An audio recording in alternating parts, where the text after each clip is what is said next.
আসসালামু আলাইকুম ওয়া রাহমাতুল্লাহ। মাশাআল্লাহর অর্থ মাশাআল্লাহর ফজিলত। মাশাআল্লাহ একটি আরবি শব্দ যার অর্থ যা আল্লাহ ইচ্ছা করেছেন বা যা আল্লাহ চান। এটি আল্লাহর প্রশংসা ও তার ইচ্ছার প্রতি সন্তুষ্টি প্রকাশের জন্য ব্যবহৃত হয়। মাশাআল্লাহ সাধারণত ব্যবহার করা যায় এক প্রশংসা বা বিস্ময় প্রকাশে। যখন কোনো সুন্দর বা ভালো কিছু দেখেন তখন বলা হয়। উদাহরণ, কারো সাফল্য, সৌন্দর্য বা ভালো গুণ দেখে মাশাআল্লাহ বলা হয়, যেন আল্লাহর প্রশংসা করা হয় এবং নজর লাগার হাত থেকে রক্ষা পায়। 2. আল্লাহর প্রতি কৃতজ্ঞতা প্রকাশে, যখন কোনো অনুগ্রহ বা দয়া অনুভব করা হয়।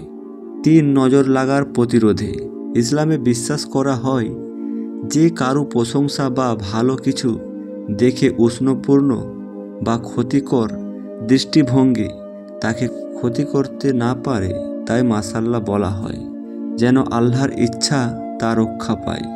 4. আল্লাহর ইচ্ছার প্রতি সম্মান প্রদর্শনী, আল্লাহ যা চান তাই হয়।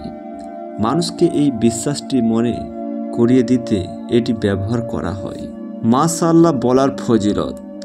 আল্লাহর প্রশংসা, এটি আল্লাহর ইচ্ছার প্রতি কৃতজ্ঞতা ও প্রশংসা প্রকাশ করে।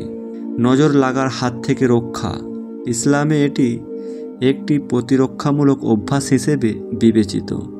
মানসিক শান্তি, এটি আমাদের মনে করিয়ে দেয় যে সব কিছু আল্লাহর ইচ্ছায় ঘটে এবং আমাদের সন্তুষ্টি থাকা উচিত।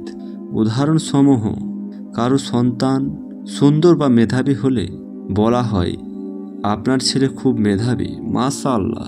কোনো প্রাকৃতিক সৌন্দর্য দেখলে বলা হয়, এই জায়গাটা কত সুন্দর, মাশাআল্লাহ। মাশাআল্লাহ আল্লাহর ইচ্ছা ও কৃপার প্রতি কৃতজ্ঞতা এবং সম্মান প্রদর্শনের জন্য ব্যবহৃত হয়।